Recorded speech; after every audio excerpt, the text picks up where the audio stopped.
tal? Bienvenido de nuevo al canal. Mirad, hoy traigo con nosotros esta etapa de potencia, la M650 de esta prestigiosa marca del audio. Es una marca especializada en equipos de audio que lleva muchos años fabricando equipos que intentan alcanzar los máximos estándares del audio, ¿no? De alta fidelidad. Una marca característica, como todos los que nos gusta el audio, las conocemos ya, ¿no? Por sus típicos colores verdes sobre el frontal negro. Esta tipología de frontales la viene manteniendo desde el principio. Si bien este equipo es de los años 90, actualmente si vemos una etapa de potencia Maquinto, bueno, pues es prácticamente la misma filosofía de diseño del frontal. Ya digo que son equipos de alta calidad, son equipos robustos, están pensados para durar muchos años. Vamos entonces a quitar la tapa superior, la vamos a analizar por dentro, vamos a ver cómo están distribuidos los diferentes elementos que la conforman, algunas características sobre estos elementos y componentes electrónicos, y vamos también a ver un poquito lo que a mí me gusta de este equipo y lo que no me gusta de este equipo, pero siempre desde mi punto de vista, un punto totalmente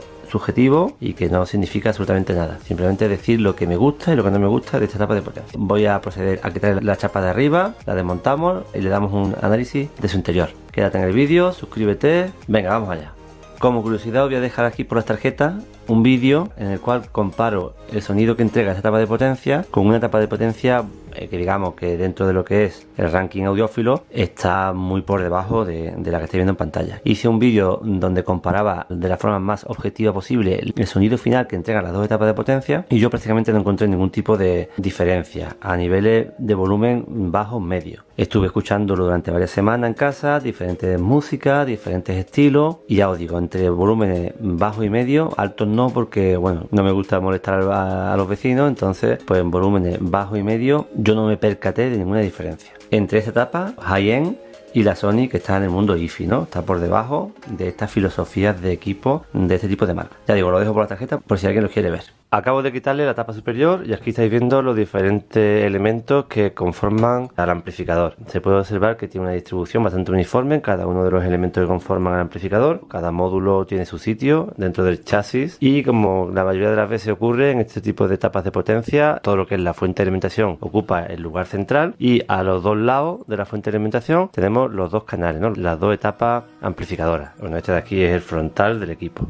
Este bloque de aquí es el transformador de alimentación. Aquí está la fuente principal de alimentación, ahora lo veremos más de cerca. Ahí debajo están los condensadores electrolíticos de filtrado, por aquí está el puente de diodo, ahora también lo veremos más de cerca. Esto es lo que tenemos en la parte central. También tenemos esta placa electrónica que está dividida en dos, una fuente de alimentación secundaria con reguladores lineales de tensión para obtener tensiones continuas para alimentar diferentes módulos del equipo, y los circuitos electrónicos correspondientes para gobernar los dos indicadores analógicos que tenemos en el frontal, que nos indican la potencia que está desarrollando el amplificador en cada momento sobre la carga del altavoz. Vemos que cada canal está compuesto por, digamos, tres elementos fundamentales: la placa amplificadora, que es esta de aquí, los transistores finales de potencia, que tenemos 8, 4 para el semiciclo positivo y 4 para el semiciclo negativo, y el transformador de salida, típico de esta marca. ¿Qué más placa implementa el equipo? Bueno, pues por esta zona de aquí me voy a acercar. En la parte trasera tenemos una placa de control de encendido.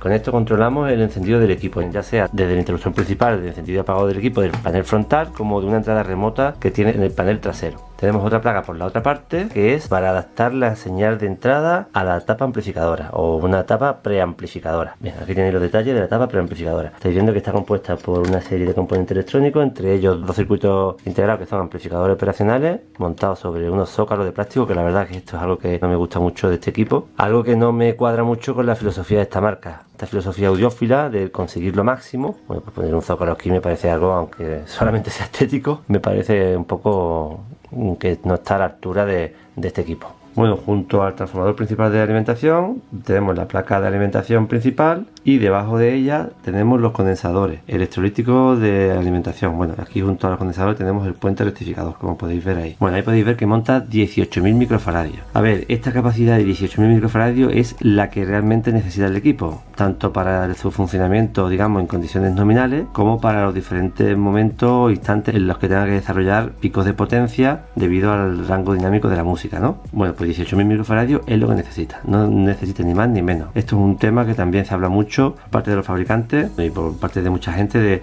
cuanto más capacidad tenga parece que es algo que hace que el equipo sea mejor, y no. Los ingenieros de estos equipos calculan qué capacidad le hace falta para el funcionamiento para el cual se ha diseñado el equipo. Cambiar los dos condensadores de alimentación por otros de más capacidad no va a suponer absolutamente ninguna mejora en el funcionamiento del equipo. Vamos a comentar un poquito ahora la parte más significativa de este equipo, que es en sí la etapa de potencia, ¿no? Aquí estáis viendo la etapa de potencia, que es la que marca un poco la filosofía que tiene esta marca a la hora de fabricar amplificadores. Vamos a hablar un poquito sobre ella y vamos a describirla. Esta es la placa amplificadora. La placa amplificadora ataca a los transistores finales y los transistores finales al transformador de salida. Y aquí justamente a la salida de este transformador conectamos el altavoz. Tenemos 8 transistores de potencia para la salida, ¿no? 4 van a amplificar el semiciclo positivo y 4 el semiciclo negativo. Colocar 8 transistores para una potencia de 150 vatios, la verdad es que es una muy buena solución, porque cada transistor va a aportar la corriente final que demande la carga. Bueno, pues cada transistor va a contribuir. No es lo mismo que contribuyan 2 transistores en el semiciclo, por ejemplo, en positivo, a que contribuyan 4, ¿no? Queda más repartida la corriente final que se le entrega a la carga. Por eso la refrigeración en este amplificador no es muy grande. Estáis viendo que este bloque de refrigeración no es muy grande, ni hay ventilación forzada en el equipo. ¿Por qué? Porque ellos optan por poner 4 transistores para que trabajen desahogados. También esta configuración de estos transistores es fundamental a la hora de atacar cargas de baja impedancia. Es decir, cuando conectemos a la salida del transformador cargas de impedancia de 2 ohmios, incluso 1 ohmio, ¿no? Cuando conectamos los dos canales en paralelo podemos conectar incluso cargas de 1 ohmio. Entonces la demanda de corriente va a ser muy grande, y por ese motivo implementa 4 transistores finales para cada semiciclo. Pero, por ejemplo, para una carga de 8 ohmios o de 4 ohmios, los transistores van a trabajar de forma muy desahogada, y esto va a durar toda la vida. También el hecho de que la salida de altavoz o el altavoz no se conecte directamente a los transistores finales de potencia, los transistores finales de salida alimentan al transformador de salida. Como ya hemos comentado antes, es un elemento activo en la protección. Nos garantiza una entrega continua de potencia independientemente de la carga, y en función de las características de este transformador, pues podemos conseguir diferentes matices en el sonido. Esta es la filosofía que tiene Makintosh prácticamente en casi todos sus amplificadores. Un diseño robusto, capaz de entregar altas corrientes cuando conectamos cargas pequeñas. Con cargas normales de 4 u 8 ohmios trabaja de forma desahogada, puesto que la corriente de cada semiciclo se reparte en 4 transistores bastante robustos de Motorola, MJ1524 y MJ1525. Ahora veremos la hoja de características de estos transistores para ver la capacidad máxima de corriente que pueden entregar. Vamos a acercarnos un poco a esta placa para marcar algunos aspectos significativos de este diseño. Bueno, aquí estamos viendo la placa amplificadora de Makintosh, ¿no? Aquí está el secreto de la marca. A ver, aquí tenemos que hacer una diferenciación bastante importante. En primer lugar, tenemos 2 circuitos independientes. Tenemos lo que es la entrada al amplificador de potencia con las clásicas configuraciones diferenciales, que en este caso monta 2 amplificadores diferenciales, uno para el semiciclo positivo y otro para el semiciclo negativo, una etapa de amplificación de voltaje con transistores en cascodo, y por último, bueno, la salida a los transistores finales de potencia. Eso es una parte, ¿no? Lo que es, digamos, en sí el amplificador de audio. Y en esta placa también implementa, a través de este circuito integrado que estáis viendo aquí y este componente electrónico, que no es más que un diodo LED y una LDR, implementa el circuito patentado por Makintosh llamado PowerGuard. Este circuito lo vamos a describir un poco en el esquema electrónico para ver cómo funciona. Lo que hace este circuito de aquí, esta parte de aquí, es controlar que no haya saturación a la salida. Es decir, independientemente de la carga, pues si subimos volumen, vamos introduciendo mayor nivel de señal al amplificador, pues este circuito de aquí se va a encargar de que a la salida no tengamos recorte ninguno, es decir, no haya distorsión. Podemos incrementar bastante el volumen de entrada, que no vamos a tener distorsión, incluso con señales donde el rango dinámico pues sea bastante considerable.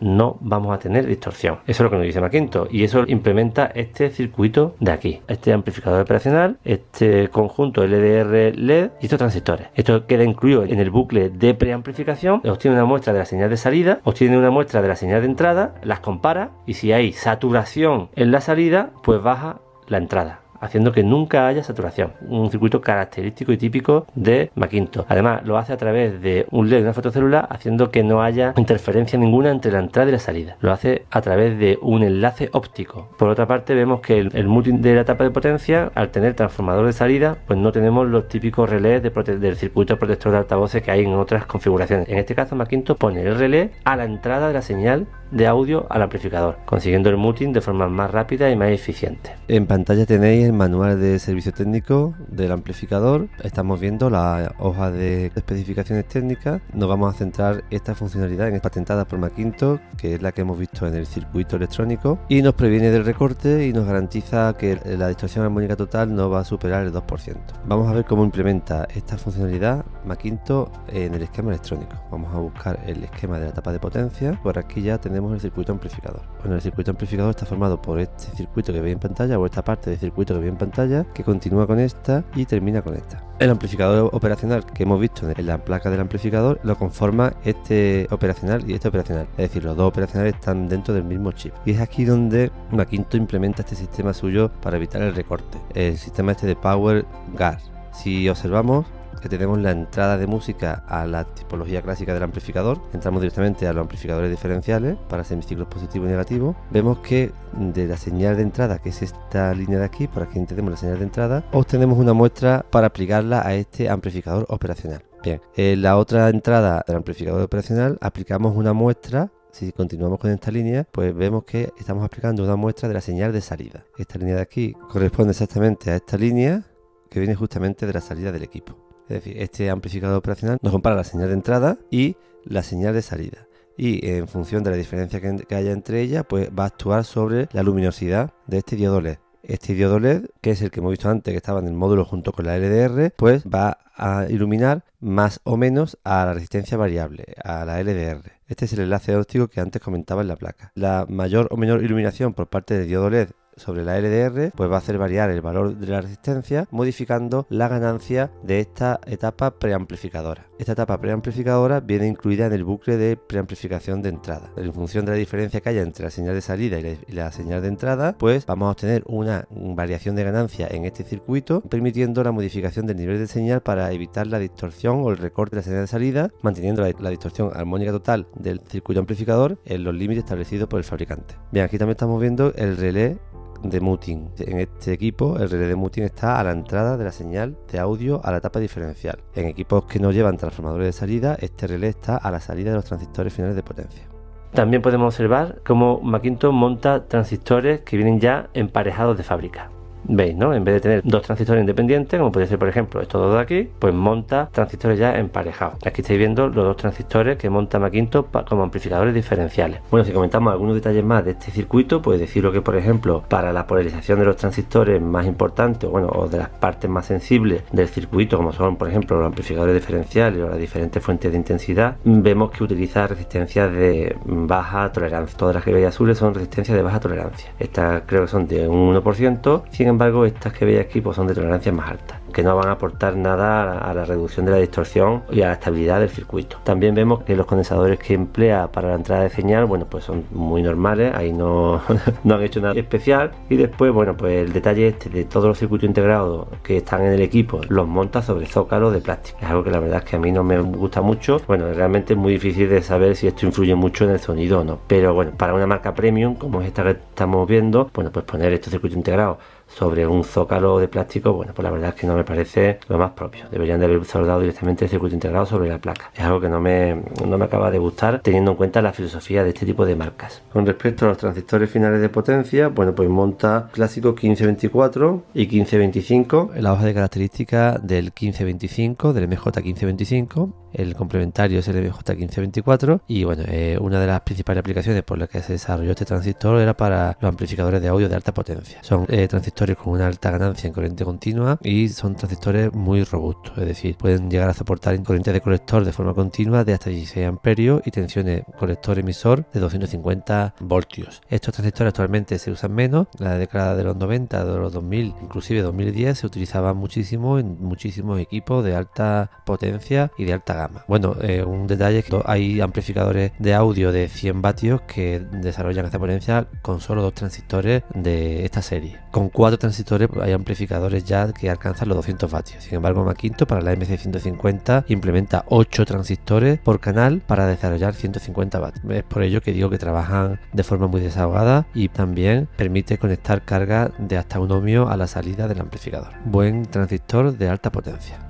Aquí estamos viendo un lateral del transformador de audio de salida tenemos la placa de potencia que hemos estado viendo antes. Bueno, pues aquí estáis viendo las características que nos indica el fabricante de este transformador. Nos dice que el rango de frecuencia va entre 10 Hz y 100 kHz y una potencia de 150 vatios. Tipología de construcción de diseño típica de esta marca. Bueno, y más que el detalle de montar los amplificadores operacionales y el resto de circuito integrado de este equipo en zócalos de plástico, hay otro detalle en este equipo que bueno, que no voy a poner ningún calificativo para que vosotros mismos pues opinéis. Referente al cableado del equipo, se ve un cableado de discutible ejecución y la verdad es que bueno, es un aspecto que a mí personalmente pues no me gusta mucho. La forma de cablear desde los conectores de señal a la tapa preamplificadora, mirad qué forma de cablear. Veis este cable de señal que pasa junto al radiador de calor.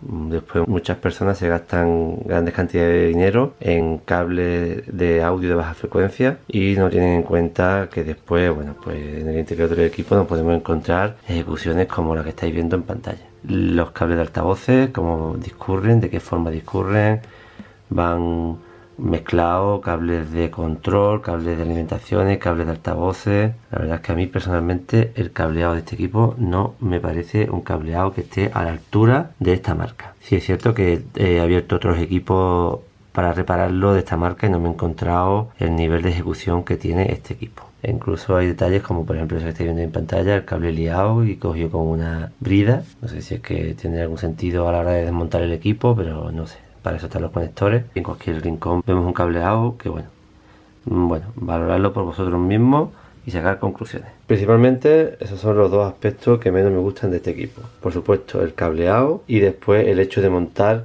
los circuitos integrados en zócalos de plástico. Y después tampoco que utilice componentes digamos premium para la ejecución, por ejemplo, de la tapa de potencia. Y en la parte trasera, bueno, pues tenemos lo siguiente. Tenemos la entrada de música con una señal RCA desbalanceada y la entrada de música balanceada. Bueno, pues para entornos donde se pueda prever algún ruido o tiradas de cable más largas, pues lo suyo es utilizar la entrada balanceada. Por conmutador de funcionamiento, tenemos que la tapa puede funcionar en modo estéreo. En modo estéreo desarrolla 2 por 150 vatios. En modo puente desarrolla 300 vatios, pero para cargas superiores a 4 ohmios. Si tenemos un altavoz que esté por debajo de 4 ohmios y queramos utilizar el equipo como bloque monofónico, tenemos que ponerlo en modo paralelo para cargas inferiores a 4 ohmios. Aquí tenemos el nivel de la señal de entrada, podemos ajustar el nivel entre 1,4 voltios y 2,5 voltios en función del nivel de la señal que nos entregue la tapa previa o el preamplificador que conectemos o el procesador que conectemos a la tapa de potencia. Y por esta parte de aquí tenemos los conectores de altavoces.